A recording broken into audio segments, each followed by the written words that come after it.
geste précis, c'est ce qui a valu à cette Chéloise la médaille d'or départementale et régionale au concours du meilleur apprenti de France en coiffure. Teinture, coupe, brushing, chaque semaine Sarah travaille le cheveu en salon et ici au CFA Ambroise Croizat à Paris. C'est sa tante qui lui a transmis le goût pour la coiffure.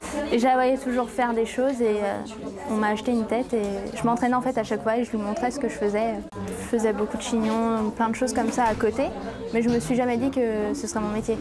C'est lorsque j'ai fait mon stage de 3e que j'ai décidé de faire de la coiffure. Sarah fait partie des meilleures et pour garder son rang, elle s'entraîne presque quotidiennement. En plus de ses entraînements et de ses 3 jours par semaine dans un salon professionnel, elle rencontre Patrice Decreil, meilleur ouvrier de France, un dimanche par mois.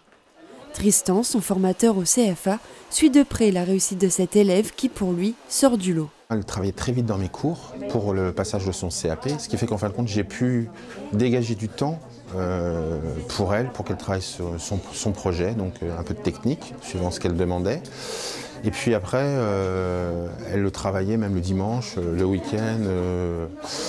Donc elle peut même appeler le soir pour demander des conseils. Et on est obligé de répondre à sa demande parce que ça fait plaisir d'avoir des apprentis comme ça. Une apprentie assidue mais au fort caractère, un atout qu'elle doit encore apprendre à maîtriser pour arriver à conquérir et à écouter ses clients. Plus tard, Sarah se voit évoluer dans un milieu artistique. En attendant, elle prépare le prochain concours à échelle nationale cette fois-ci, qui aura lieu le 13 septembre prochain.